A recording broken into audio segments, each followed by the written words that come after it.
कुछ आगे चलते हैं डिटेल के हिसाब से। तो जो हमने पीछे टॉपिक थोड़ा सा हमने कुछ शॉर्टली पढ़ा था, या जो जो चीज़ें हमारे पास जो रहती थी, और मज़ीद पीरियड्स के बारे में डिस्कस करने के हवाले से, तो वो मैं आपके साथ डिस्कस करता हूँ, शेयर करता हूँ उन्हीं के हवाले से। जी, what's the topic today here?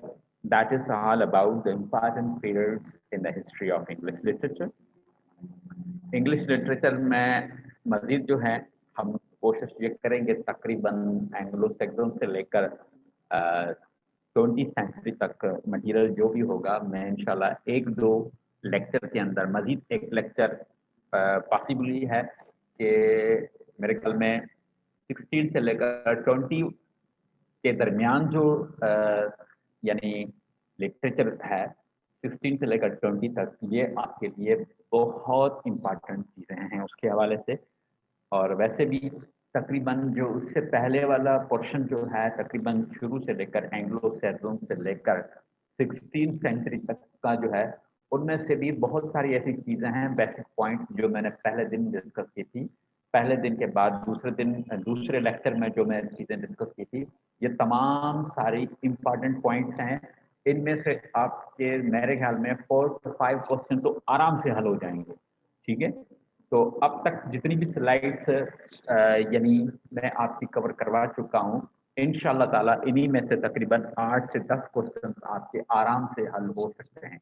इन्हीं में से जो मजीद मैं आगे लिटरेचर के हवाले से इंशाल्लाह हम ये कोशिश करेंगे कि अब तक कितने लेक्चर हो चुके हैं? सर सर 4 मैं हुए हैं। हाँ 4, जी हाँ सर 4 थे। लिटरेचर के कितने टोटल? 4 लेक्चर हो चुके हैं, है ना? जी हाँ 4 सर, आज 5वां होगा। जी हाँ। आज 5वां होगा, तो इंशाल्लाह बाकी मैं कोशिश करूंगा कि बकाया जो 10 लेक्चर हैं, 10 लेक्चर के अंदर मैं क्या करूंगा, लिटरेचर को अल्फा से ओमेगा तकरीबन मैं इसको फाइनलाइज करूंगा। ठीक है, उसके अच्छा। बाद हम कोई नया टॉपिक लेंगे। तो मेरे ख्याल में ये रस्म लाजमी है, इसी तरह हम काम को चलाएं तो मजीद अच्छा होगा। क्योंकि अगर अ, हम ऐसा करते हैं मिसाल के तौर पर कि एक दिन मैं एक चीज़ पढ़ाता हूँ, दूसरे दिन मैं आपको यानी दूसरे सब्जेक्ट में मैं आपको इन करता हूँ, तो मेरे ख्याल में इसी तरह आपके लिए कुछ परेशानियां हो सकती हैं। तो we are going to discuss about the important periods in the history of English literature. Let's move towards the topic. जी, one should read what's written in your script. So may I read? Okay, clear. Carry on. The important periods in the history of English literature: the जी, Old English, the Middle English, the जी, Renaissance, the Elizabethan period, the Jacobean hmm, period, the Caroline period, the Puritan period, the Restoration period, the Augustan period, the Romantic period, the Victorian period, the Modern period, the Interwar period, the hmm, mid-20th century. Okay. अब मुझे इनमें से एक question मैं आपसे पूछूंगा। सब अच्छा, बाकी जो यहाँ पर जो डेट्स लगी हुई हैं, जो पीरियड्स लगे हुए हैं, ठीक है, वो कोई अलग नाम के साथ रीड करेगा। जी, second one out from you people who will read the periods dates only. जी, only the Sir, dates. dates. जी, dates. Miss Nargis, get start. जी sir, the old English 450 AD to 1066 AD। अच्छा, ये हम द मिडल ईस्ट पहले English. Discuss कर चुके थे।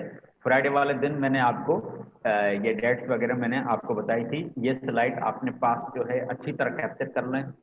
इसी स्लाइड के अंदर मटेरियल जो है आपको तकरीबन तमाम जो है एक ही स्लाइड के अंदर जितने भी पीरियड्स हैं वो मैंने एक ही साथ रखे हैं कि आपको मजीद।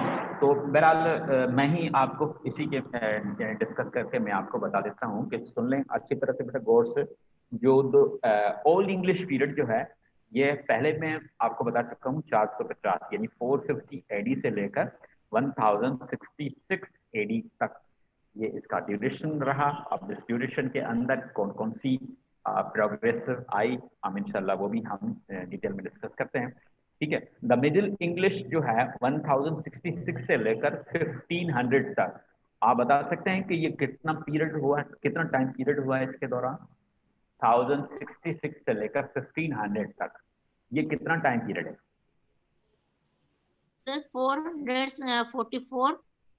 जी, तो यानी इसका मतलब है कि एटलीस्ट 400 प्लस ईयर्स जितने भी हैं, तो यानी एटलीस्ट 4.5 सदियां जो हैं ये तकरीबन मिडिल इंग्लिश का पीरियड रहा है। ओके, और 450 से लेकर 1000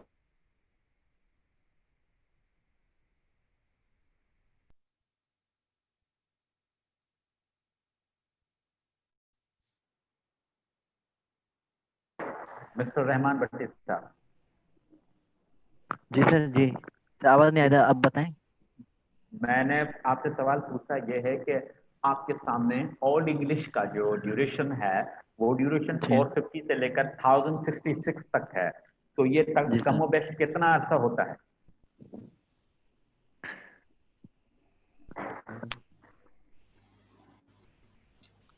जी मिस नरगिस। सर ये हो रहा है 516। ओके, तो अब देखें, ओल्ड इंग्लिश पीरियड का आपने अंदाजा लगा दिया। इसी तरह आप लोगों ने क्या करना है, तो यानी ओल्ड इंग्लिश अगर 450 से लेकर 1066 से है, 66 तक जो है, अब टोटल ड्यूरेशन कितना है, आप लोगों ने क्या करना है, इसी के साथ बराबर करके यानी साइड में इक्वल करके आपने वो लिख देना है कि आप वो कैसे करेंगे। 1066 से 450 जब माइनस करेंगे, आपके पास से मोबाइल में कैलकुलेटर है, आप उनमें से 1066 में से 450 जो है वो आप माइनस करें, जो आपके पास आंसर होगा वो तकरीबन तमाम ईयर्स होंगे, परफेक्ट ईयर्स होंगे किसके? ओल्ड इंग्लिश के। ठीक है, उसके बाद द मिडिल इंग्लिश पीरियड जो है 1066 से लेकर 1500 तक ये सिलसिला चला। रेनेसांस पीरियड जो है, जो हमने डिस्कस की थी, वो 1500 से लेकर 1600 तक, यानी 1 सेंचुरी तक ये रेनेसांस पीरियड चला है। ठीक है, एलिजाबेथ पीरियड जो है ये 1558 से लेकर 1603 तक जो है ये ड्यूरेशन है। ठीक है, और उसके बाद जैकोबिन पीरियड जो है 63 से 25 तक है, और कैरोलिन पीरियड जो है 1625 से 1649 तक है।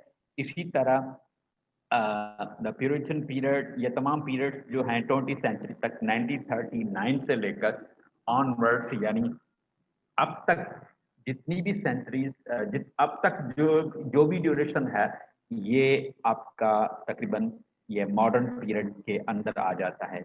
जो ये मिड सेंचुरी जो है, यानी 20वीं सेंचुरी की जो मिड है 1939 से लेकर अब तक ये मॉडर्न पीरियड का जो है वो दौर चल रहा है। लेकिन 1890 यानी 1890 के बाद 1890 के बाद जो है मॉडर्न पीरियड स्टार्ट हुआ है, लेकिन मॉडर्न पीरियड में वक्त गुजरने के साथ साथ उसमें बहुत सारी तब्दीलियां की गई। तो अच्छा, मजीद एहसास लोगों के अंदर बहुत सारी प्रेजेंटेशन और बहुत सारी चेंजेस हमारे लिटरेचर में, हमारे माशरे में, हमारे पूरे सिलसिले के अंदर जो है ना, बहुत सारी ऐसी चीज़ें आई जो वक्त के साथ साथ यूं समझ लें कि ये फर्स्ट वार से लेकर सेकंड वार तक। फर्स्ट वार कब लगी थी, डू यू नो?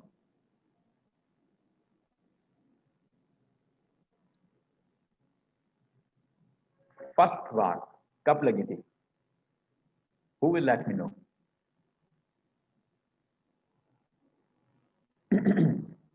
फर्स्ट जो वर्ल्ड वार है, फर्स्ट वर्ल्ड वार और सेकंड वर्ल्ड वार, ये कब लगी थी? कौन बताएगा?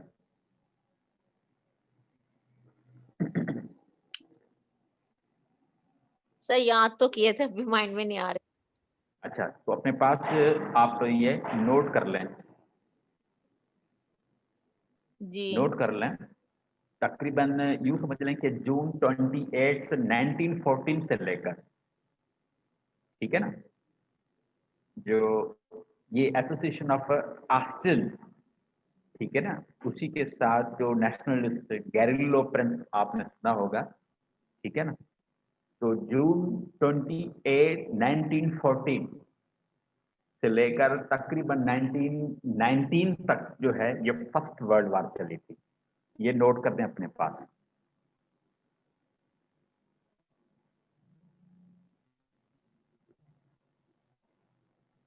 यानी एंड था तकरीबन, यूं समझ लें कि हम उसमें ये कहते हैं कि भाई 1914 से लेकर 11 नवंबर 1918 तक जो था वो एंड था।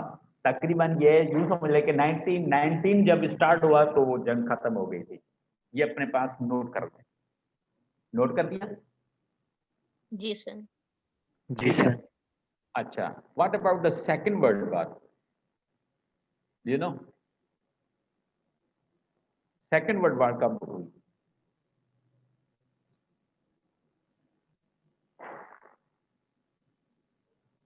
सेकंड वर्ल्ड वॉर कब हुई?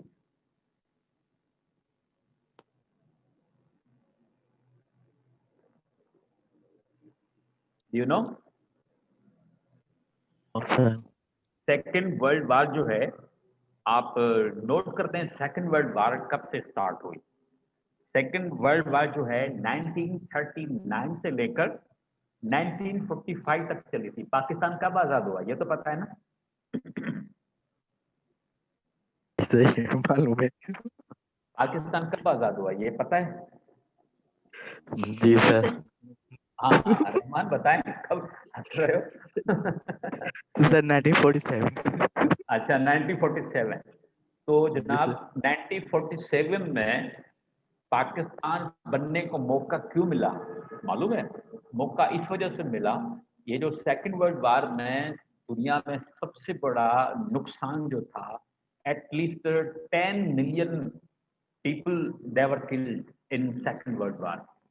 तकरीबन 10 यानी 8 से 10 लाख लोग जो थे ना वो यानी मारे गए थे सेकंड वर्ल्ड वॉर में। इतना आम कत्ल हुआ था, यानी रोड पर आपको लाशें ही लाशें नजर आ रही थी। ये सेकंड वर्ल्ड वॉर में इतना जो नुकसान हुआ था, तो सबने देखा कि अगर इंसान इतने ऐसे मरते जाएंगे तो दुनिया में हर चीज जो है वो खत्म हो जाएगी।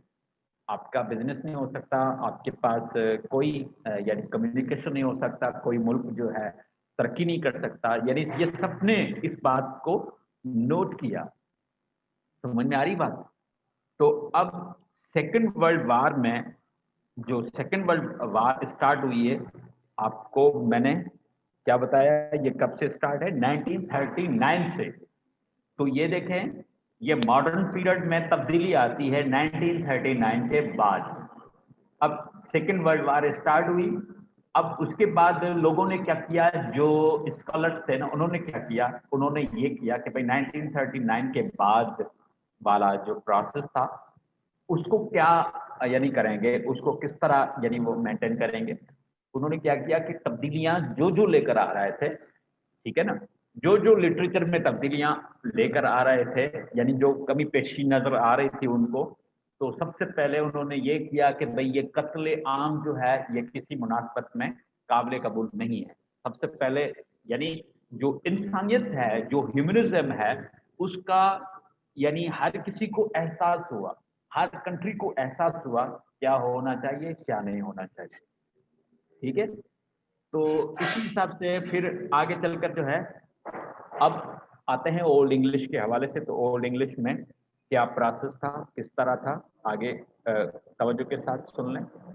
According to British English, the traditions the English from the continent came first mercenaries to help in the defense against the Picts and its crowd। जितनी भी वो यानी कमी पेशी आई थी वो सब पर जो है नजर हुई थी उनका। Then the following the Christians of the pagan English tribes, जितने भी कबीले थे सब वो क्रिश्चियनाइजेशन को ले रहे थे। The establishment of the Danelaw law in English, English में ये Danelaw का प्रोसेस हुआ था। The accession of the Danish king, the Norman influence on the king court when began before the conquest in 1066। 1066 में ये नॉर्मन इन्फ्लुएंस का जो काम हुआ था, इसमें तकरीबन स्कूल कोड के हवाले से, लॉ के हवाले से जो चीजें बनी थी, उसको दोबारा आगे उसको डेवलप किया जा रहा था। और इम्पॉर्टेंट वर्क जो था, इम्पॉर्टेंट वर्क यानी ओल्ड इंग्लिश में जो इम्पॉर्टेंट वर्क था, ये मैं आपको सबसे पहले डिस्कस कर चुका हूँ। तो बियोवुल्फ के बारे में, अब मिसाल के तौर पर बियोवुल्फ जो है तकरीबन, अब इस पोएम के बारे में यानी पता, ये पढ़कर समझने के बाद जो है उसकी थीम को जानना होता है। आप कोई भी पोइट्री पढ़ें, पोइट्री के बाद जो है, पढ़ने के बाद आप क्या करेंगे, यानी उसकी थीम निकाल, कोई भी पोएम हो उसकी थीम निकालना। तो theme of the poem is continentally Germany. तो उसमें जो भी कंटेंट था, जो भी उसका मटेरियल था, ये जर्मनिक में लिखा हुआ था। The poem can be considered as the pagan origin. तो उसके बाद जो वर्क इज एनोनिमस, यानी ऐसा काम था किसी को समझ में नहीं आ रहा था, कोई उसको पहचान नहीं पा रहा था, उसकी लैंग्वेज को नहीं समझ रहा था कि उसके बारे में क्या किया जाए। तो फिर सबसे पहले जो लोग थे, यानी उनको मजीद जो हैं राइटर्स या जो लोग एक्सपर्ट थे, उनसे कांटेक्ट करके उसके मुतालिक डिस्कस कर रहे थे कि भाई इतना बड़ा पोएम है, ये लिखा हुआ है, सबसे पहले उसको ट्रांसलेट का जो है हम फौरन हम उसको ट्रांसलेट करेंगे। अब मिसाल के तौर पर अगर हम यानी हमारे पास जो इम्पोर्टेंट बुक है वो हमारा कुरान मजीद है, अगर कुरान मजीद की हमारे पास ट्रांसलेशन ना आती, तशरीह ना आती, यानी उनके हदीस के यानी जो कुतुब हैं वो अगर हमारे पास ना आते, तो शायद हम कुरान पाक को आज भी समझ ना पाते मुकम्मली तौर पर। शरीयत को, शरीयत मोहम्मदिया क्या है, सुन्नत रसूल क्या है, सॉरी, तो ये शायद हम मुकम्मल समझ नहीं सकते। तो एंग्लो सैक्सन क्रॉनिकल में क्या था, inspired by the king Alfred. King Alfred ने जो काम किया सबको पसंद आया, ठीक है। Description of the Herods of the Stephens origin, Stephens reign. तो स्टेफन ये राइटर है, ठीक है। तो उसके साथ उन्होंने जो हॉरर्स का काम किया था, यानी ऐसा काम, उनकी जो स्टोरी पढ़ने के साथ साथ आपको जो है ना बाकायदा यूँ समझ लें कि जिस तरह कोई खौफ लगे बाकायदा। आपने डरूनी मूवीज आपने देखी होंगी इस तरह की, आज भी जो बन रही हैं जो हॉरर टाइप की हों, तो इसने तकरीबन इस तरह का मटेरियल जो है सबसे ज्यादा बनाया था, ठीक है। और description of the William the conqueror, ठीक है। तो Excuse me, sir. जी जी जी जी जी Sir, I have some confusion regarding Beowulf. May I ask? Sir ये जो इसका Beowulf का थीम है, वो तो आई थिंक कॉन्टिनेंटल जो जर्मनिक, तो उसकी क्या लैंग्वेज जर्मनिक थी, या वो जो है ना उसका थीम, तो कोई आइडिया, किस आइडिया पे लिखा हुआ है बेसिकली Beowulf? अब मैं उस वक्त यानी शुरू के ज़माने में जब एंग्लो सैक्सन का दौर था ना, तो ये लैटिन जर्मनिक लैंग्वेज से मिलती हुई लैंग्वेज थी, ठीक है। जो मटेरियल था उसका जो जर्मनिक और लैटिन का था। अब सबसे पहले उसका जो काम था कि इसी पर था कि थीम को समझा जाए। उस वक्त किसी को पता नहीं पड़ा ना कि भाई, कोई मालूम नहीं कर पाया कि उसके अंदर थीम क्या है, समझ में आई बात। तो उस वक्त किसी को मालूम नहीं हुआ कि उसके अंदर थीम क्या है, तो सबसे पहले उसी थीम के लिए ही काम जो है स्टार्ट हुआ था, उसको समझने के लिए। क्योंकि हर चीज जो उसके उस पॉइंट के अंदर थी वो किसी को ही समझ में नहीं आ रही थी, जो लैंग्वेज लिखी हुई थी वो किसी को समझ में नहीं आ रही थी। अब मिसाल के तौर पर ऐसी लैंग्वेज हमारे पास हैं। अब संस्कृत लैंग्वेज बोली जाती है यहाँ पर पूरी दुनिया के अंदर कौन सा खिता है जहाँ पर संस्कृत या ग्रीक या लैटिन लैंग्वेज जो है अब बोली जा रही हूँ तकरीबन? नहीं है अभी मोस्टली कहीं भी। तो यही बात है, मतलब असल बात ये थी, प्रॉब्लम असल बात ये है, अभी भी अगर आपके पास इन लैंग्वेजेस के बारे में कोई मटेरियल आपको इन लैंग्वेजेस में अब मिलेगा, तो आप लोग क्या करेंगे? आप तो फिलहाल परेशान हो जाएंगे। आप तो कहेंगे कि भाई सबसे पहले हमें क्या करना चाहिए। भाई कोई भी मिसाल के तौर पर आपके पास हिंदी जबान में कोई यूं समझ लें कोई गुंडा हो जो आपको यानी दावे वगैरह लिख कर कोई पर्ची जो है, लेटर जो है घर के दरवाजे के नीचे से अंदर फेंक कर चला जाए, आप लोग उसको पढ़कर आप देखकर जो है हैरत में आ जाएंगे। हमें तो समझ में नहीं आता कि वैसे ये हिंदी लैंग्वेज में क्या लिखा हुआ है। हिंदी लैंग्वेज में इसी तरह जिस तरह वो हम उर्दू पढ़ते हैं तो वो भी इसी तरह होती है, लेकिन मसला ये है कि आपको उनके अल्फाबेट या वगैरह हर चीज उसका पता नहीं, आप लोग कैसे करेंगे। लेकिन जो हिंदी जबान जानते हैं वो तो अच्छी तरह समझ सकते हैं ना कि इस लेटर के अंदर मवाद कौन सा है, ठीक है। इसी तरह जो लोग भी यानी वो उसी वक्त सबसे पहले डिटेल में यानी ये ऐलान किया गया था। अब मजीद इसके ऊपर जो है ना बहुत सारा मटेरियल है बियोवल्फ के लिए। आप यकीन करें कि बियोवल्फ के बारे में सबसे ज्यादा क्वेश्चन जो है ना मैंने तकरीबन पिछले यानी पास्ट पेपर्स में भी इसका जो मजीद सिर्फ इतना ही जो है लॉन्गेस्ट पोएम कौन सा है, बियोवल्फ यानी पोएम के अंदर कितनी लाइन्स हैं, इन दोनों क्वेश्चन के अलावा मुझे कोई क्वेश्चन वहां पर नजर नहीं आया। तकरीबन जितने भी पास्ट पेपर्स में यानी बियोवल्फ के बारे में जितने भी क्वेश्चन आए, तो मजीद में अगर आप कहें तो एक लेक्चर जो है बियोवल्फ को मैं सारा डिटेल लिख दूं कि उसमें स्टोरी किस बारे में है, क्या मटेरियल है, ये तो बहुत ही लंबा चौड़ा मसला हो जाएगा। तो बहरहाल वहां पर ये उस जमाने में जब ये काम स्टार्ट हुआ था, तो स्टार्ट जब हुआ एंग्लो सैक्सन के अंदर जो काम ये कर रहे थे, सबसे पहले ऐसा मटेरियल और जो उनके पास ऐसा मटेरियल था जो उनको समझ में नहीं आ रहा था, सबसे पहले उसको समझने के लिए ही यानी वो कोशां थे, उनके ही लिए ही वो जो है वो एफर्ट्स कर रहे थे। तो मजीद मैं आगे चलता हूँ आर्थर्स के बारे में। जी mister Mahesh, are you clear about? हाँ यस, आई एम बस जस्ट के इंग्लिश में ही मटेरियल था, तो ये ऑफ कोर्स ये ओल्ड इंग्लिश में लिखा हुआ होगा। नहीं, प्योर इंग्लिश में था ही नहीं उस वक्त। अच्छा अच्छा, नहीं, प्योर इंग्लिश में अगर होता तो मैं तो कहता हूँ अगर प्योर इंग्लिश में अभी भी आ जाए ना, तो अगर आप थोड़ा सा बस यानी उस टिप्स को देखेंगे कि भाई ओल्ड इंग्लिश में और हमारे पास जो न्यू इंग्लिश है, अगर मिसाल के तौर पर मैं एक लेक्चर में अभी आपको बता दूं कि भाई ओल्ड इंग्लिश में और न्यू इंग्लिश में क्या फर्क है। अब मिसाल के तौर पर मैं एक छोटा सा मिसाल मैं आपको बताता हूँ। आपने कुड हैव पढ़ा है, माइट हैव पढ़ा है? यस सर, यूज पढ़े हैं जी ना? सर, हाँ। ठीक है, आपको पता है इसी यूज को ओल्ड इंग्लिश में कैसे यूज किया जाता था? हैव की जगह क्या इस्तेमाल करते थे? वो ऑफ यूज करते थे। क्या? हैव की जगह? हाँ, हैव की जगह वो ऑफ यूज करते थे, यानी कुड ऑफ, माइट ऑफ, ठीक है ना, शुड ऑफ, ठीक है, इसी तरह वो इस्तेमाल करते थे। अब ऑफ के बाद वो हमेशा वर्ब की फर्स्ट फॉर्म यूज करते थे, मतलब, ठीक है ना। हाँ, could of right, might of right. अब इसी स्ट्रक्चर को यानी जो यही स्ट्रक्चर है, सेम जो स्ट्रक्चर, आज आप इन्हीं स्ट्रक्चर को यानी उन्होंने सिंपल यानी मॉडर्न इंग्लिश में सबसे पहले उसको आसान किया गया।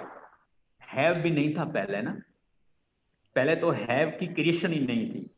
सबसे पहले सिर्फ ये जो अच्छा हैज जो है, हैज का फॉर्मेट नहीं था, हैव का फॉर्मेट था खाली। वो पता है क्या करते थे? मिसाल के तौर पर आप कहते हैं I have, we have, you have, ठीक है, तो वो क्या करते थे? शी के साथ हैव कहते थे लेकिन एस लगाते थे साइड में, ठीक है ना। शी हैव्स, इट हैव्स, ठीक है ना, अली हैव्स, इस तरह वो करते थे। फिर बोलने में लिखने में थोड़ी सी दिक्कत होती थी, उनमें से जो बीच वाली जो वी है वो हटाकर उन्होंने छोड़ दिए, ठीक है। तो शक्ल जो है एक नई शक्ल बन गई भाई, हैज। तो अभी भी ये फॉर्मेट अगर आपने अच्छी तरह से खूब पढ़ा होगा, मिसाल के तौर पर ही हैज अ कार, कौन करेगा इसको नेगेटिव? इस सेंटेंस को नेगेटिव किस तरह किया जाता है? He has a car. He doesn't have car. अच्छा, तो हैव कैसे आया? तो ये नेगेटिव में चला हैव कैसे आया आ यहाँ जाएगा ना, पर? तो इसमें है आएगा इसमें। जी सर जी, बताएं बताएं, शाबाश। मिस्टर महेश आप बताएं। यस सर, इसको हम जब प्रेजेंट में करते हैं ना, यूज हम्म, नेगेटिव करते हैं, तो हम्म, ज्यादातर जो ये पोजीशन में जो चीजें होती है उसको हम डज नॉट हैव के तौर पर यूज करते हैं। जो ईएस हाँ हम तो लगाते हैं थर्ड अब पार्ट जी। आपने डज नॉट लगा दिया, फिर हैज में हैव कैसे आ गई, मुझे इस बात का क्लियर करें। तो ये जो एडिशन आप खुद ही बता रहे हैं, जो पहले हैव से हैज हुआ है ना कन्वर्ट, तो ये उसको प्रीवियस फॉर्म में फिर यूज करते हैं अगर हम उसको नेगेटिव या इंट्रोगेटिव करते हैं। हाँ तो यूं समझ लें कि हैज के साथ एस लगा हुआ है अभी भी। या समझ में आया। हाँ तो वो आपने does- डायरेक्ट वही सेम जो रूल है प्रेजेंट इंडेफिनाइट में आपने यूज किया था ना, कि भाई डज नॉट लगाएंगे वहां से वर्ब में से एस या एस निकल जाएगी। या ये रूल पढ़ा है ना अपने प्रेजेंट इंडेफिनाइट के अंदर।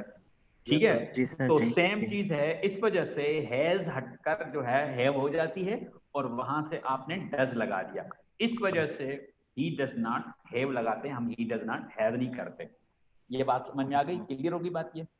जी जी सही ठीक है। सर। जी।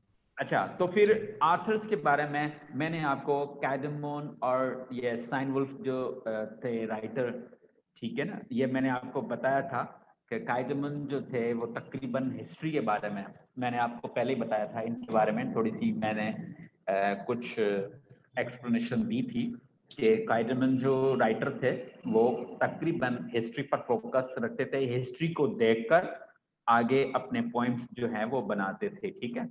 और तकरीबन ये सिनवुल्फ जो यानी सिनवुल्फ पढ़े इसको या साइनवुल्फ पढ़े इसको, ये पोएट जो है ये हिस्ट्री को लेता तो था लेकिन साथ साथ ये खुद रिलीजियस बंदा भी था। रिलीजियस उस वक्त रिलीजन जो है वो कौन सा था, तकरीबन ये क्रिश्चियन काम करते थे ना।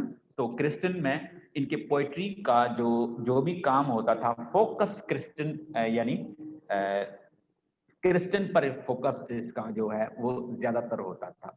तो आपके पास कैडमन के genesis, exodus, Daniel, three shorter poems often considered as the as under the Christian and Satan.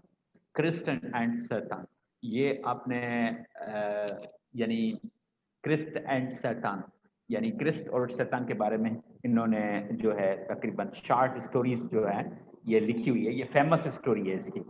ठीक है। उसके अलावा सैनवुल्फ का जो है 14 poems contain the signature of the Sandwolf in the runic characters, just like Juliana, ठीक है ना, Alan, Christ and the fates of the apostles। तो ये तकरीबन जो काम था, तो ये तकरीबन काम जो था ये सैनवुल्फ का काम था। ठीक है। हम चलते हैं आगे। द मिडिल इंग्लिश पीरियड जो है ये 1066 से लेकर 1500 से यानी 1500 तक था।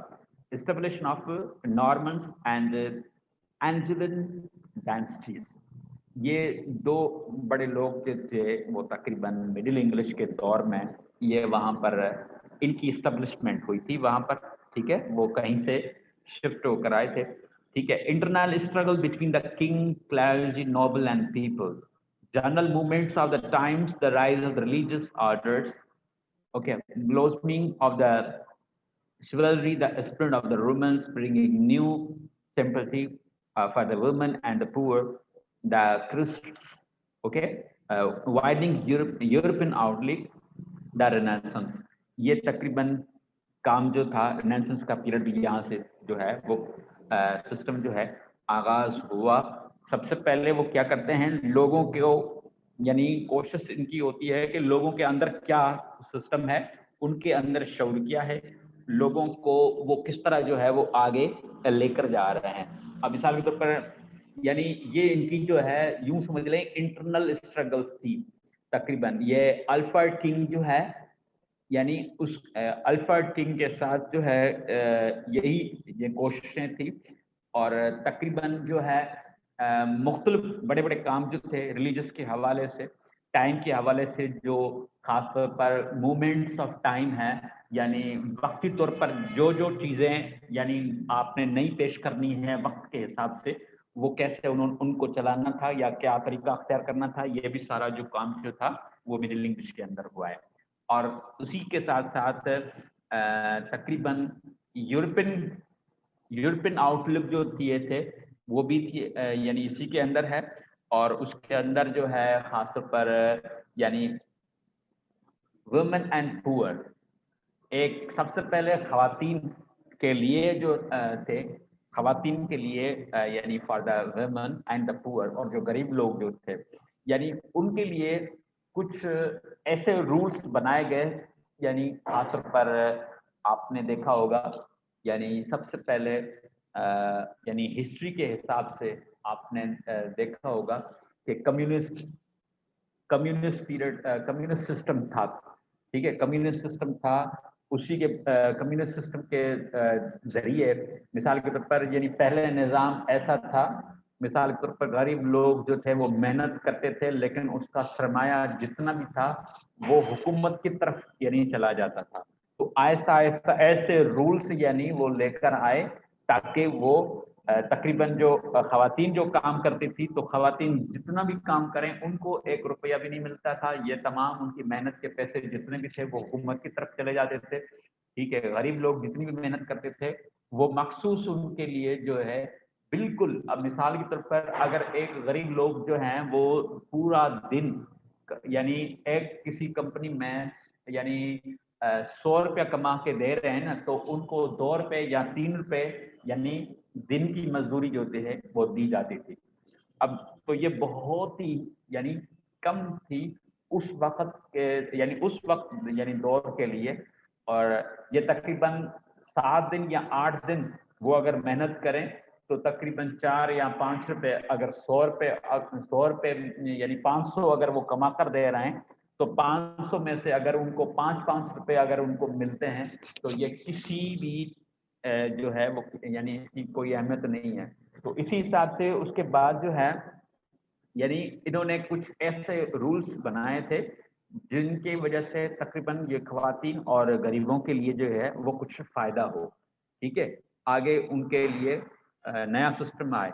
इसी वजह से मजीद इनलाइटमेंट जो बनी थी वो इसी पर यानी इन चीजों पर मजीद फोकस करते हुए जितना काम पीछे हुआ, जब रिनेसेंस पीरियड आया तो जितनी भी डार्कनेस थी सबको खत्म करके रिनेसेंस पीरियड को यानी एक नए तरीके से बनाया गया। जितने भी सारी चीजें थी जो बिल्कुल किसी काम की नहीं थी, मतलब यानी जो बिल्कुल डार्कनेस थी, यूं समझ लें कि डार्क एज पर मबनी थी जो चीजें, उसको निकाल कर एक नए सिरे नया सिस्टम जो है उन्होंने ऐसा बनाया ताकि हर किसी को एक जैसा फायदा हो, यानी तालीम के हवाले से, कारोबार के हवाले से, हर चीज के हवाले से, यानी इसी दौर को रिनेसेंस कहते हैं।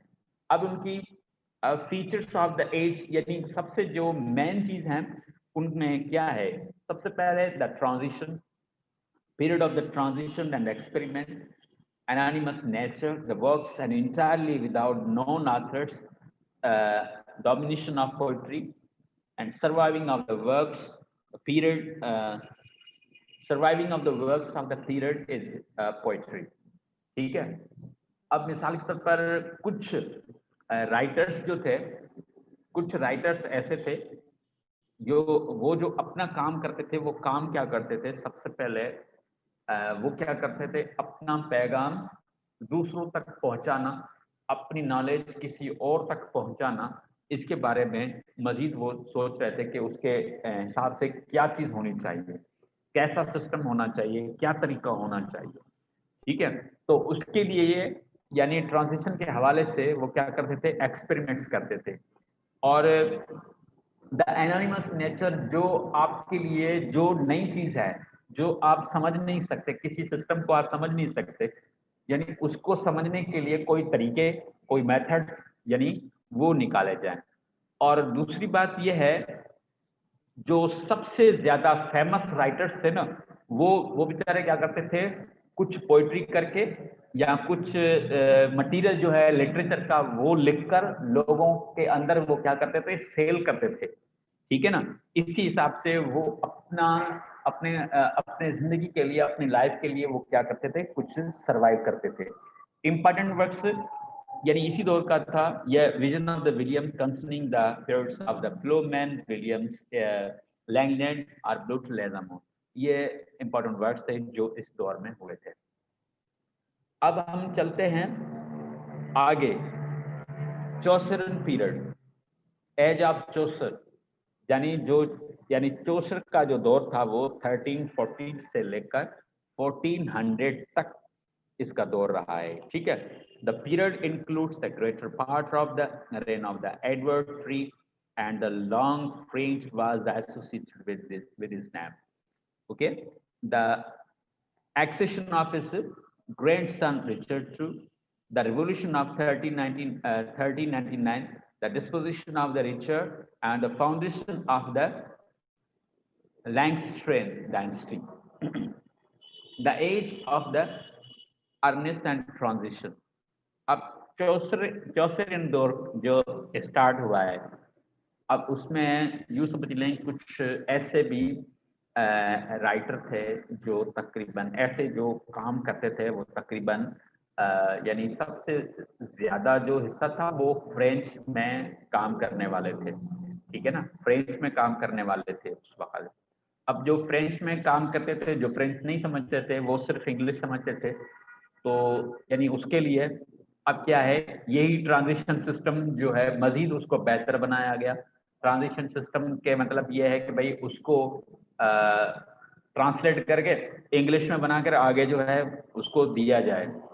और 1399 जो साल था, तकरीबन 1340 से ये काम, इसका जो चौसरियन पीरियड जो था, तो 1399 के अंदर सबसे बड़ी जो है यानी रिवॉल्यूशन ये लेकर आए, तब्दीलियां लेकर आए, disposition of Richard and the foundation of the Langston dynasty.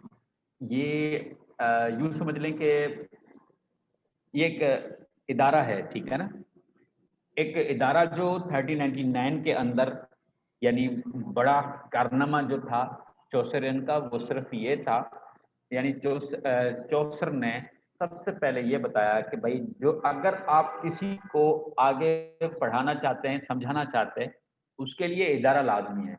तो ये सिस्टम जो है यानी एक इदारा बनाना, मिसाल के तौर पर आज तो स्कूल्स, यूनिवर्सिटीज, कॉलेजेस, जितने भी सारे सिस्टम थे, ठीक है, तो ये आइडिया यानी चौसर ने दिया था कि उसके लिए इदारा बनाएं, इदारे के जरिए जो है उसके अंदर लोगों को बुलाएं और वहां से आप लोग क्या करें, यानी हर तरीके का जो भी आप काम करते हैं, जो भी आप मटेरियल बनाते हैं, लोगों को आगाह करें और लोगों को एक न्यू चीज जो है वो आप लोग पेश करें। Is it clear? उसके बाद जो है यानी literary movement of the age clearly reflected by the 5 famous poets. अब इसमें जो लिटरेरी मूवमेंट है, जो अदबी तहरीक के हवाले से जो मजीद जो यानी फेमस बनी, वो लैंगलैंड, ठीक है ना, विक्लाइफ, गोवर, मैनलीव, चौसर, यानी ये तकरीबन 5 सबसे बड़े नाम थे उस दौर में, जिन्होंने अपना यानी बहुत ही जो है voicing social discontent, preaching the equality of the man and dignity of the labour, ठीक है ना। वही चीज भाई सबसे पहले अगर आप लोग जो है यूं समझ लें कि सोशल डिस्कंटेंट जो है आपके पास माशरे के हवाले से अगर कोई ऐसा मटीरियल जो पीछे बना हुआ है, जो माशरे के अंदर यानी खिलाफ जा रहा है, तो लैंगलैंड ने क्या किया, सबसे पहले उसी के लिए वॉइस बुलंद किया, ठीक है, और लोगों के दरमियान जाकर जो है ये क्या करते थे, डायरेक्ट लोगों से तकरीरें करके उनको बताते थे कि सबसे पहले आप जितनी मेहनत करते हैं, जो आप मेहनत करते हैं, यानी उसी मेहनत में ही अजर है, उसी मेहनत में ही फल है जो आप लोग मेहनत करते हैं। तो आप लोग ऐसा करें, यही सिस्टम, यही निज़ाम जो है वो अपना बनाने की कोशिश करें। यानी किसी के पास इतना जहन नहीं था, इतनी सोच नहीं थी कि कोई अपना, मिसाल के तौर पर आज हर कोई पढ़ाई के साथ साथ अपना जो है कोई कारोबार सेट करने के हवाले से जो है सोचता ज़रूर है, तकरीबन जो है अपनी सर्वाइव जो है। अब मिसाल के तौर पर आप लोगों में से अल्लाह करे खैर आप लोग लेक्चरर बन जाएं, आपकी 40,000 की सैलरी, 35,000 की सैलरी स्टार्टिंग हो जाए, अलबत्ता मिसाल आप में से आप में से अगर कोई भी कहता है कि भाई मैं 35,000 में से क्या करूं, आप हैदराबाद में अगर रहते हैं तो 35,000 आपके लिए बहुत कम है, तो आप लोग क्या करेंगे? कुछ ऐसा आइडिया आप निकालें, फिर आप क्या करेंगे? कुछ ऐसी सोच देंगे। ये सोच का जज्बा जो है ये शुरू से है लोगों को। ये शुरू के लोगों में वो क्या थे, वो बिल्कुल सिंपल थे, उनके अंदर ऐसी कोई चीज नहीं थी। ये डिग्निटी ऑफ लेबर जो है ना, लोगों को सिखाया गया कि इस तरह काम करें, इस तरह कमाएं और अपना जो है बेनिफिट लें। ठीक है, उसके बाद ये विक्सलिफे जो है उसने अपना जो है काम जो था, उन्होंने भी यानी लोगों की जबान पर काम किया। ठीक है, ताकि जो लोग एक दूसरे को समझ नहीं सकते, ठीक है ना, अब कम्युनिकेशन प्रोसेस जो है वो होना लाजमी है। अब मिसाल के तौर पर मैं अगर सिंध में रहता हूँ, मुझे सिंधी नहीं आती, तो मैं किसी काम के काबिल नहीं हूँ। अगर मैं सिंध में रहता हूँ, मुझे उर्दू नहीं आती, तो मैं किसी के काबिल नहीं हूँ। मतलब फिर ना सिंधी समझ में आए ना मुझे उर्दू समझ में आए, तो फिर मुझे क्या करना चाहिए? अब यहाँ आमतौर पर मुझे अपनी लाइफ के इर्द गिर्द मुझे क्या है, मिसाल के तौर पर ये दो किस्म के लोग मिलते हैं। मिसाल के तौर पर कोई सिंधी बोलने वाला होता है, कोई उर्दू बोलने वाला होता है। तो मुझे सबसे पहले क्या करना चाहिए? मुझे सबसे पहले उनसे राब्ता करने के लिए मुझे दोनों जबानों को समझना चाहिए कि सिंधी में क्या सिस्टम हो सकता है कम्युनिकेशन में, और उर्दू में कम्युनिकेशन प्रोसेस क्या हो सकता है। ठीक है, अब मिसाल के तौर पर ये जो लिटरेचर का था, हमने सोचा कि हम ये तमाम लेक्चर्स जो हैं यूट्यूब में आगे चलकर हम यूट्यूब पे रखेंगे, तो ये तमाम लेक्चर्स जो है ना वो सब इंग्लिश में ही होने चाहिए। तो सबसे पहले फिर जो है बैठकर हमने सिर्फ ये सोचा कि भाई हमारा मकसद जो है वो क्या है। हमारा मकसद तो ये है ना कि लिटरेचर लोगों जो हमारे स्टूडेंट पढ़ रहे हैं उनको समझना चाहिए। वैसे ही लिटरेचर ऐसा एक खुश्क सब्जेक्ट है, यानी डर के जो है ना, एक कोई सोचता है लिटरेचर के बारे में अगर हम पढ़ें तो यूँ समझ लें कि सबसे पहले लिटरेचर का नाम सुन के ही थक जाता है।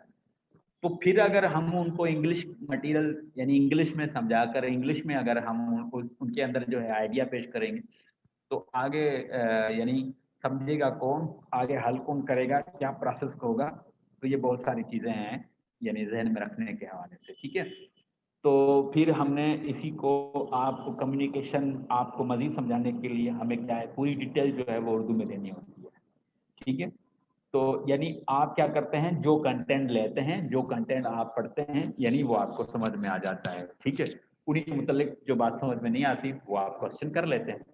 अब मिसाल के तौर पर उसके बाद जो है Gower criticising the vigorous life and the plainly afraid of its consequences. अब मिसाल के तौर पर अब लाइफ में ऐसी कौन सी चीजें हैं जो लाइफ को मजीद डिस्टर्ब कर रही हैं। ठीक है, तो कुछ इस साइंटिस्ट का काम जो था, सॉरी इस राइटर का जो काम था, वो लाइफ को मजीद बेहतर बनाने के लिए काम था। यानी वो मटेरियल ऐसा लिखता था, यानी ऐसा यानी काम करता था ताकि लोग पढ़ें और उनको समझ में आए कि भाई जिंदगी क्या है। उसके बाद जो है ये मैंडेविल राइटर जो था, romancing about the wonders to be seen abroad. अब ये कुछ एंटरटेन के हवाले के मुतालिक जो है वो कुछ ऐसे यानी रोमांसिंग मटेरियल है जो ऐसा जो इर्द गिर्द के हवाले से ऐसी चीजें जो है वो हमें जो दिखती हैं, जो माहौल में है, इसी तरह से इसने कुछ लिखे। और चौसर का सबसे बड़ा अहम काम है, यानी इसने मुकम्मल हर जिंदगी का वक्त जो है, पूरा जो पहलू है, सबसे पहले इसने ये तब्दील किया। और मैन इसका जो काम था, sharing in all string life of the times. सबसे बड़ा जो इसका जो काम था वो क्या था, वो इसका ये काम था कि भाई फर्स्ट ह्यूमनिस्ट, सबसे पहले इंसानियत को समझो, इंसानियत क्या चीज है। ठीक है, इंसानियत। और आज भी, और आप आपके पास अगर रिलीजन कुछ भी है, कोई भी है, हर रिलीजन में किसी के पास भी ये तो लिखा हुआ नहीं है कि भाई आप किसी को यानी बगैर किसी मकसद के, बगैर कोई जान पहचाने आप किसी को फौरन जो है उसको आप कत्ल कर दें, उसको गोली मार के चले जाएं, ये तो बात नहीं है ना। तो अगर इसी बात को जो है इसी सिस्टम को अगर आगे कंटिन्यू किया गया तो मिसाल के तौर पर कराची के हालात आपके सामने हैं, ठीक है। तो कराची के हालात बैठे बैठे कैसे तब्दील हो जाते हैं, पता नहीं चलता। फला जगह बम फटा, फला जगह इतने लोग मारे गए, ठीक है, ये भी शहीद, वो भी शहीद, शहीदों की लिस्टें जो है वो बनती चली जा रही हैं, ठीक है। तो ये क्या है, ये इंसानियत के खिलाफ है ना, ये चीज हम बर्दाश्त नहीं करते इस सिस्टम को, ठीक है। तो हमें क्या करना चाहिए, कोई ऐसा माहौल पेश करना चाहिए ताकि सबसे मसला जो था, तो सर ने इसी ऐसे ऐसे मसाइल को हल करने की कोशिश की कि जो लोग ये काम ऐसे करते हैं, जो लाइफ को डिस्टर्ब करते हैं, जो इंसान को डिस्टर्ब करते हैं, उनकी वजह क्या है। सबसे पहले कि ये वो रीजंस के बारे में बहुत कुछ लिखता था ताकि लोग उस बात को समझें। अब मेन मसला क्या है, मेन मसला आपका जो है वो है आपके लिए पैसा, आपकी अर्निंग, आपका जो है मंथली प्रोसेस जो है, जो आपकी अर्निंग्स हैं वो अगर अच्छी खासी हो, अगर मेहनत करके वो आप अच्छी खासी बना लेते हैं, अगर आप बना लेते हैं तो कोई बगैर यानी हिस्सेदारी के, बगैर किसी ताल्लुक के कोई आके गन जो है ना वो क्या कहते हैं कि भाई गन पट्टी पे पिस्तौल रखे और आपसे कहे कि भाई इसमें से 2 लाख मुझे दे दो वरना शूट कर दूंगा। तो क्या चीज, ये चीजें जो हैं वो इंसानियत के खिलाफ है या नहीं, ये सिस्टम सही है? या मिसाल के तौर पर बत्ताखोरी आम जो है कराची में, ऐसे जो माहौल पहले तो बहुत ही बुरा माहौल था, अब जाहिर से बात थोड़ी बहुत जो है तब्दीली आई है, यानी तब्दीली इमरान खान ने तो नहीं लेकर आए, लेकिन वैसे जिन्होंने काम किया उन्होंने बल्कि करके दिखाया। लेकिन हमारे पास जो यानी माशरे में जो हमारे पास जो है पॉलिटिशियन या जिसको हम वोट देकर सिलेक्ट करके जिनको हम लेकर आते हैं, तो हम क्या करते हैं, तो हम उनको लेकर तो आए, वो हमारे लिए, हमारे लाइफ को बेहतर बनाने के लिए वो हमारे लिए क्या करते हैं, कुछ नहीं करते। और हम क्या करते हैं, और आप यकीन करें कि पिछले दौर में यानी हजरत उस्मान के दौर की मैं एक बात बता रहा हूं कि एक गवर्नर था, ठीक है ना, एक गवर्नर था, जो गवर्नर किसी गरीब उसके पास आए, ठीक है, अपना मसला पेश किया, मसला पेश करने के बाद वो उसको हल करने के बगैर हल करने के, बगैर उसको कोई सलाह यानी कोई जवाब यानी मुतासर देने वाला कोई ऐसा कोई जवाब दे देता ताकि उसके लिए कुछ हिम्मत हो जाती कि वो कुछ बर्दाश्त कर लेता या कुछ सब्र कर लेता। तो वो गवर्नर क्या कि यानी घोड़े पे चलकर मतलब चल पड़े, वो किसी और काम से निकल पड़े। ये बात हजरत उस्मान तक बात पहुंची और हजरत उस्मान को जो थे यानी इस बात पर यानी सबसे ज्यादा गुस्सा आया कि उसने ऐसा क्यों किया। हजरत उस्मान ने क्या किया, उसी की गवर्नरी खत्म करके वहां पर दूसरा बंदा जो है वो अलॉट कर दिया, दूसरा बंदा वहां पर लगा दिया। ये जो सिस्टम है कि यानी इंसानियत को अहमियत देना, इसी को कहते हैं इंसानियत को अहमियत देना। तो इंसानियत को अहमियत के बारे में यानी ये तो हमारे सबसे पहले शुरू के दौर से इस्लाम में तो ये तमाम चीजें मौजूद हैं, लेकिन यूं समझ लें कि हर बंदा जो अपने रिलीजन पर है, यानी मैंने आपको पहले बताया कि सबसे पहले उस वक्त जो है उस जमाने में तो सबसे पहले जो रिलीजन था, सबसे बड़ा रिलीजन जो था वो था क्रिश्चियनिटी का रिलीजन। तो उसी पर जो है वो काम करते थे, वो अपने ही रूल मुताबिक जो है वो ह्यूमनिस्ट पे काम करते थे और क्रिश्चियनिटी के रूल्स और सबसे ज्यादा जो था बाइबलिस्ट, जो ऐसी चीजें थी जो बाइबल के अंदर जो वाकयात थे वो लोगों को पोइट्री के जरिए पेश करना या इसी तरह जो मिसाल के तौर पर अभी जो मैंने बताया था कि सिंबल फैक्ट ऐसा राइटर था तो तकरीबन मजहबी चीजें जो है वो ज्यादा लिखता था। तो बहरहाल ये निज़ाम यानी इसी तरह आगे बढ़ता हुआ। और दूसरा जो इसका काम था चौसर का वो ये था कि first novelist in the world, जो नावल वर्ड्स में लिखना, ठीक है, वर्ड्स में लिखना, राइमिंग स्कीम में लिखना। आपको पता है कि मिसाल के तौर पर ब्लैंक वर्ड्स नाम सुना है आपने कभी? किसी ने ब्लैंक वर्ड्स नाम सुना है? Yes sir. क्या होता है ब्लैंक वर्ड्स, किसको कहते हैं बेटा? सर नाम सुना है लेकिन इतना कि मैं थोड़ा कंफ्यूज हो जाता हूँ फ्री वर्स और ब्लैंक वर्स में थोड़ा मुझे। अच्छा। तो फ्री वर्ड्स और ब्लैंक वर्ड्स ये थोड़े मिले हुए हैं, ठीक है ना। अब मिसाल के तौर पर मैंने आपको बताया क्या पोएट्री बनाने के लिए हम किन चीजों का ख्याल करते हैं, ये पहले हमने डिस्कस कर चुके हैं। जी कौन बताएगा? पोएट्री बनाने के लिए हम किन चीजों का ख्याल रखते हैं? यार जी बोले जिसको सर, बोलना है बोल दे। हाँ बोल दे। राइमिंग स्कीम देखते हैं, rhyming scheme, very good. Alliteration भी रखते हैं, रिदम का भी ख्याल रखते हैं। हाँ रिदम क्या ख्याल, रिदम की जो है वो मैंने आपको बताया था, रिदम उसको रेगुलर बेस पर रिदम जो है वो लेकर आए तो उसको आप क्या कहेंगे? रेगुलर, सॉरी, रिदम को रेगुलर बनाएं, उसको तरतीब दें तो आप उसको क्या कहेंगे? रिदम को अगर तरतीब दी जाए, उसको सेंटेंसेस दिए जाए, उसका सिस्टमेटिक जो है यानी काम जो है वो पेश किया जाए तो उसे हम क्या कहेंगे? पोएट्री कहते हैं ना उसको हम मीटर कहते हैं ना बेटा, मैंने पढ़ाया था ना पीछे। जी हाँ। तो वो हाँ उसको जी उसको प्रॉपर एक मीटर देते हैं कोई भी जिसमें वो फिट हो जाए। तो अब ये मीटर का ख्याल रखना, राइमिंग स्कीम का ख्याल रखना, अनवाइस्ड और वाइस्ड कहीं पे जोर देना है, कहीं पे जोर देकर नहीं पढ़ना है, इनका इन तमाम चीजों के रूल्स बनाकर यानी एक निजाम जो है वो पेश करना जिसको कहते हैं वर्स, ठीक है ना।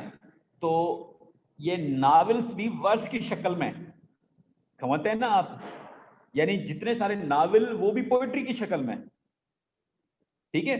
और दूसरा काम जो है, हाँ अभी जो मैंने बताया कि ब्लैंक वर्ड्स का सिस्टम क्या है भाई, ब्लैंक वर्ड्स उसको कहते हैं जिसमें ये राइमिंग स्कीम जो है या रिदम और राइमिंग के अलावा कोई पोइट्री हो, यानी जिसके अंदर राइमिंग का सिस्टम, राइमिंग स्कीम ना हो।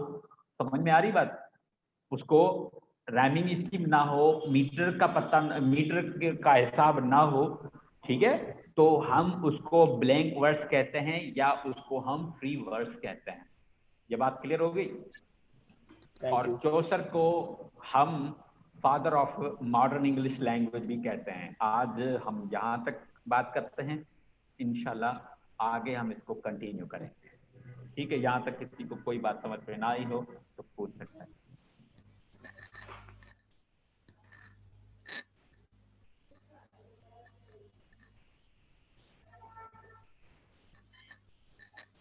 अच्छा सर, मैं आस्क?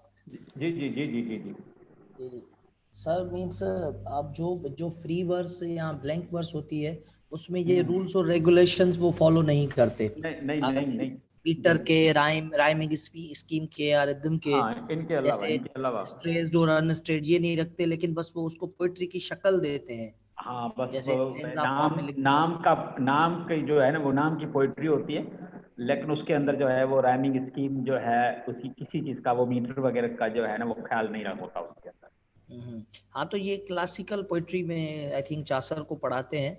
तो हाँ जी उसमें ये उसकी जो पोइट्री वो बना, उसकी जो वो होती है जैसे प्रोज में लिखते हैं तो वो उस फॉर्म में नहीं है। ये लाइन एक कैरेक्टर के बारे में उनकी लाइंस में डिस्क्रिप्शन है सारी। हाँ बिल्कुल ये बिल्कुल मैंने ये तो बस आगे चल के ये बहुत चली है, शेक्सपियर ने भी यूज की है। और हाँ कुछ राइटर ऐसे भी थे जिन्होंने उसी काम को फिर दोबारा जो है ना उसको ब्लैंक वर्स को फुल वर्स बना दिया। ये अल्फाजों का ही सिर्फ लेन देन होता है ना भाई। लफ्जों का रोमांटिक्स बात- वगैरह तो फिर आगे इसको बड़ा फॉलो करते थे, वो तो एक प्रॉपर, सर जो जी। प्रॉपर फॉलो करते हैं उस वर्ष को क्या कहते हैं? अब वही प्रॉपर फॉलो करें वो वर्ष कहलाती है ना। उसी में यूं समझ लें कि यही है कि भाई आप उसमें मीटर देखते हैं भाई, उसका मीटर देखते हैं, आप उसका रिदम देखते हैं, आप उसको जो है यानी उसके जो है यानी वो तकरीबन साउंड्स, एनोसंस क्या है, कॉन्सोनेंट्स क्या है, ये हर चीज जो है उसी को ही हम वर्ष कहते हैं। समझ में आई बात? सही है। अगर तो इस वर्ष हम उसको ही कहेंगे जिसमें ये तमाम रूल्स को फॉलो किया जाए, लेकिन ब्लैंक वर्ष हम उसको जो रूल के बगैर होंगे। अच्छा सर, तो बस ये जो चासर है इसने वर्ष बाकायदा रूल्स को फॉलो किया है वर्ष में? चौसर ने यानी नॉवलिस्ट यानी जो नॉवल लिखे ना तकरीबन उसको भी वर्ष के फॉर्म में लेकर आए।